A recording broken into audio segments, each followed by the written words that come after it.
Shabbat Shalom. Greetings from Jerusalem. I love saying that.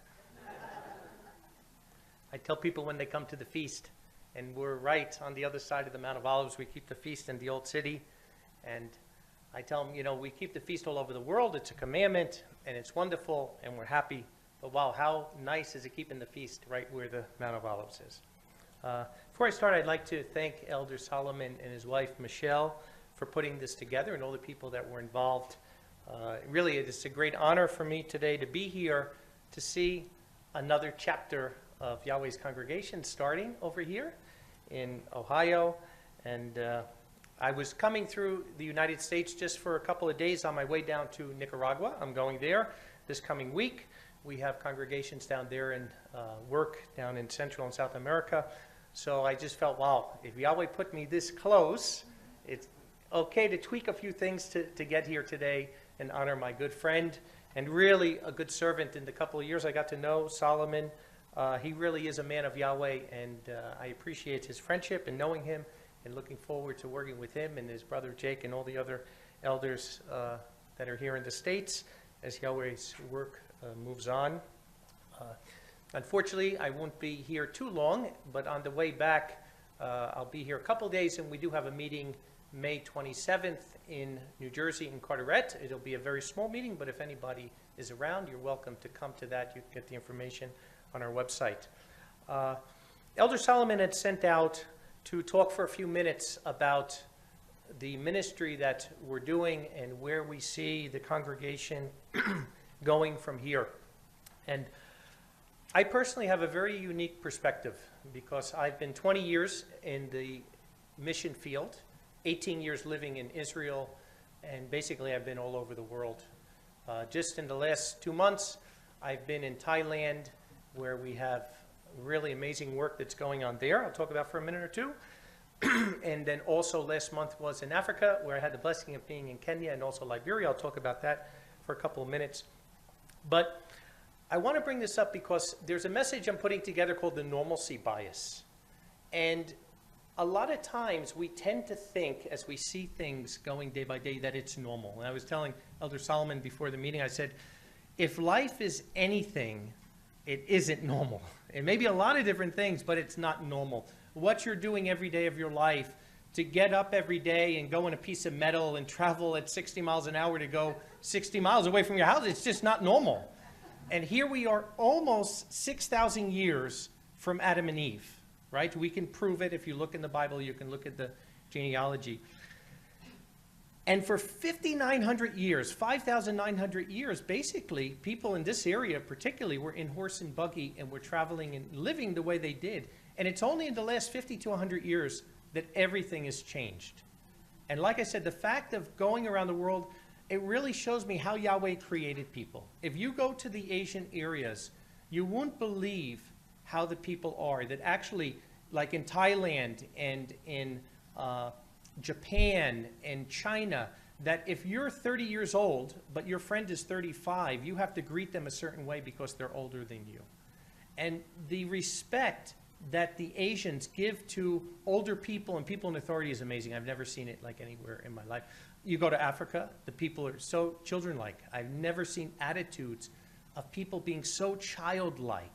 You go to Central and South America, the Spanish people, they have a family connection that you'll never see anywhere else, and really closeness. So it's unique to go to different places and understand the perspective of people. And in the short time I have, I really just want to share what's going on outside of America. Sometimes I like to refer to it as Babylon. Some may agree, some may not agree, but it is a land of confusion. We can't deny that. But I do believe, I've been saying this since Shavuot 2 years ago, that I do believe from Joel 2:28 that Yahweh is pouring out his Spirit in the end time. And the same way, if you think about it, in the first century, when the Holy Spirit was given on the day of Shavuot, it wasn't given like everyone just got his Spirit and their spirit beings, they moved on. No, it started on the day of Shavuot, and it continued until today. And we know that the Bible tells us there's a second Shavuot. We see it from the book of Joel. And I believe that that's already started. I've seen it. I'm telling you, I'm 34 years in this faith as a believer, 22 years as an elder, and I have never seen what I've seen recently. When I went to Thailand, I was invited because we were doing a conference in a building something like this, a little bit bigger, but it was a Sunday keeping congregation, and we were only renting their building. When the pastor there found out that the man that was coming is coming from Jerusalem, the pastor decided with their family and some in the congregation, "Oh, we want to hear what he has to say." So we decided that I would speak to their group on Sunday. By the time it ended, it was a full conference Friday, Saturday, and Sunday in their building there. These are people I never met in my life, basic Christian Sunday keepers, everything that comes along with that. And in just 2.5 days, by the time I was done, every single person in that congregation, including the pastor, was believing. And tears were coming to my eyes, because at first, I mean, they ask a lot of questions. And they're asking about the name Jesus. Well, if Jesus isn't his name, people were healed in the name of Jesus. Why were people healed in the name of Jesus? We've heard that, right, at times. And I'm not Yahweh. I'm not going to tell them why somebody was healed or wasn't healed. All I can tell them is what Scripture says. And I would tell them, in Yeshua's whole life, he lived around 33 years. Not once in his life ever did he ever hear the name Jesus. His mother and father never called him that name. The disciples never called. He never heard that name. So all I can tell you is, maybe Yahweh in his mercy, because the fact that you didn't know his name doesn't mean he doesn't know you. Maybe he had mercy on you to heal you, but his name. And by the end of it, they started asking me, "Can you tell us how to say it?" And I'm telling you, tears would come to my eyes as I'm saying Yeshua, and they're all repeating it, Yeshua, Yahweh, and they're all repeating it, Yahweh. And I'm thinking, how simple salvation is. Unfortunately, in America, it's not always that simple, because instead of going to leadership, instead of going to people that Yahweh has put here to serve you, and I know there's been a lot of bad things over the years, believe me, I come from Church of God background, I've experienced a lot of it, but I still say, without leadership, my people perish. And give people a chance. You know, somebody came up to me one time and they said, "Oh, I've been hurt and this and that," and I said, "Yeah, but you know what? You're being racist, right? Racist isn't only a color. If you attack me or you're against me only because I'm an ordained elder, you're being a racist. Judge me. Put me to the test. Let me see if I'm a servant or if I'm not a servant. But don't judge me just because I happen to be ordained." I say years ago, I was doing a conference in Pennsylvania, back in 1996, I believe. And somebody came in and we were setting up chairs. And after about 30 minutes, we introduced ourselves. And they said, "Oh, I didn't know you were Elder Don." And I said, "Thank you. That is the greatest compliment you could have given me." Because how will they know us? They know us by we're just there doing what we do. We just serve people. And I'm telling you, there is a window of opportunity that's here now for ministry that is going to be a short window, but it's unbelievable. I was in Liberia just about a month ago, right before I was in Kenya. We have about 2,000 brand new people. I used to wonder in the Bible, on the day of Shavuot, how did they baptize 3,000 people? You know, how long to pray? I found out. We had about 2,000 new people, brand new people, full congregations that have been following us for more than a year. And they were just saying, "Please come, we need baptism. You know, we need to set some kind of judicial order here." And it was amazing to see it. I was invited by the president of Liberia. Because of the status I have in Israel, I do work with the foreign ministry there. I had the blessing last September of being sent by the foreign ministry of Israel to United Nations in New York to be a delegate for Israel. And it was an honor for me. I know it's the beast power, and I know I was going into the corner of the beast, but I was able to stand before Samantha Powers that was set as the ambassador by President Obama, and I was able to witness for the name of Yahweh and challenge them. Because there's not a lot of challenging going on in the United Nations. But I really challenged them, and I made them feel uncomfortable. And that's a good thing. It really is. I don't mind being challenged. Make me feel uncomfortable. Because that's how we all change. That's how we have to grow. If we're wrong, we have to change. I remember several years ago, one of our elders in the Philippines, we were making a minor change in our doctrine. And he said to me, he said, "Well, what do we tell the people when they find out we're changing?" I said, "Tell them we're honest and we're truthful. You find a congregation that has made no change in 2,000 years, and you basically found the Catholic Church. We have to change. How do you grow in the grace and knowledge of Yeshua Messiah if you never change when you find out you're wrong?" And that's the point. I realized this years ago when I was a young believer. You're never going to win against Yahweh. That when you're wrong, it's much easier to say you're wrong and move on than try to cover over this lie every single time and hope when someone asks you in the Bible, oh, I hope he doesn't go to that question. It's simply the way it works.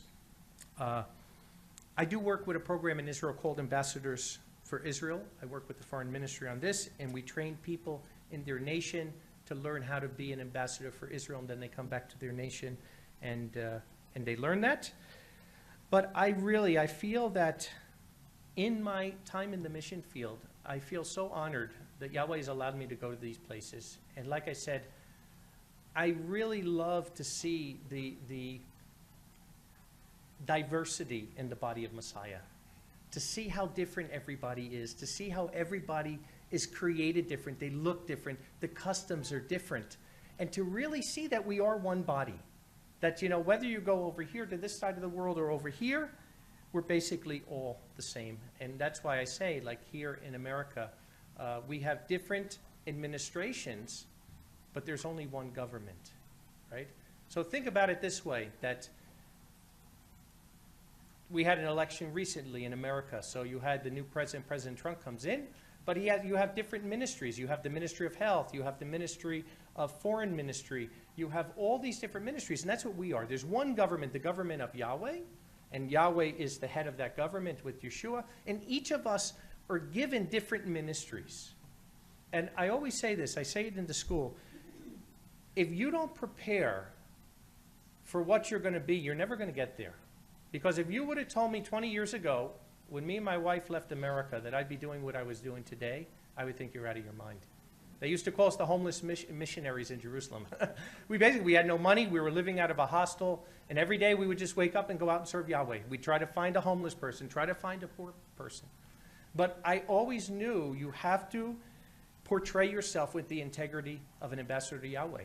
So it's everywhere you go. It's in your house, whether you're a husband or a wife or a child. It's in your congregation, how you come. It's in your community. It's everywhere you go. And that's why I say, an ambassador of Yahweh, you always have to be in state. We don't put on a Sabbath face. We don't come here on Sabbath and say one thing, and then we're going to walk out of here and we're going to be something totally different. The Bible calls that hypocrite. And the word hypocrite, it's a Latin word. It actually means actor. A hypocrite is somebody who's playing a part. So we have a great opportunity, I see, in the leadership here to bring this to the brethren in America and all over the world. That as Yahweh is pouring his spirit out, and in Kenya, we have 40 new congregations in Kenya in the last year. 40 brand new congregations. When I was there a month ago, 15 pastors from Sunday keeping organizations, some of them was Seventh-day Adventists, 15 of them in that one trip joined us and wanted to be part of the efforts. And like I said, I've seen people come to faith before, but never like this, never nations. You know, I got off the plane in Liberia. The president of the country had her limousine waiting for me.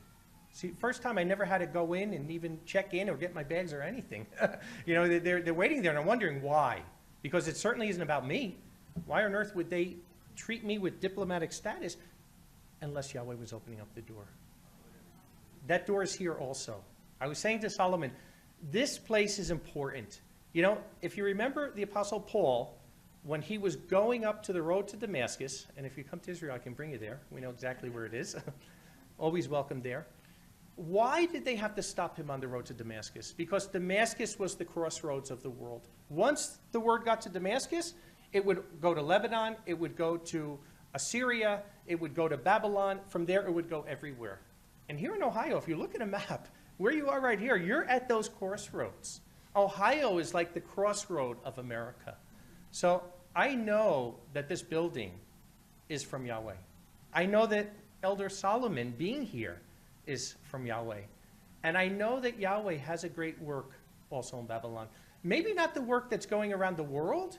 I say over here it's more search and rescue. You know, because really there's thousands of people that are out there that have really been falling through the cracks of Church of God and a lot of these other organizations that have fallen apart. And a lot of them don't know what to do. But there's a lot of big search and rescue that's there for the people that are here. So I look forward to working together with the other elders here and in here in U.S. and also out of U.S. But I'm excited. I am so excited. I don't know if I'm excited as Elder tells me that, because he's pretty excited. I used to think I was excited until I heard you. But wow. We need to take a trip together. Let our energy pour off of each other. But I'm excited because I see what Yahweh's doing. There are signs that Yahweh gave for our time that he is showing today, that we know it's the end time. Don't have the time to get into them. But I'm excited because there is something real that's going on. And we have the greatest commodity in the world. We have the truth. You know, Matthew 24, I'll end there. Matthew 24:14 says, "And this good news of the kingdom shall be published in all the earth for a testimony to all nations, and then the end will come." You know, some translations say this good news will be published to the furthest parts of the world. I got a letter about a year ago from Papua New Guinea, and we have 2 congregations there now in Papua New Guinea. Yahweh willing, I hope to be there next winter. And they said, you know, we're in the furthest part of the world, and we want to join. We want to be part of this. And I sent 2 elders there that we have from the Philippines, and going there, kind of giving them the lessons and teaching them. They said, wow, they were doing everything already. They already had everything down. They were keeping the Shabbat. I mean, everything you can imagine that they were already doing. But here it is, the furthest end. But it's very interesting that in our translation, we have this, the good news of this kingdom shall be published. Because that's really what the word means, to publish. And I believe all of our efforts is a blessing that Yahweh is allowing us to be part of it. But the good news he's talking to, it's not a man's work. It's this word right here. And this word is published. I mean, all the different congregations have Sacred Name Bible. And it's an honor that we're taking this commission to the end of the world. So don't miss out on it. Because it's the greatest blessing you can have in the time we're living in, to be part of the end time work that Yahweh is doing. It's a restoration work. And like I said, he has me in Jerusalem doing it there. He has you people, good people here in America doing it here. But the restoration is a worldwide restoration. And it's an honor for each of us to be part of it. So it's a blessing to stand before you today. And it's a blessing to be here with Elder Solomon. And my blessing to your congregation. And may Yahweh bless you bountifully in everything you do here. Yahweh bless.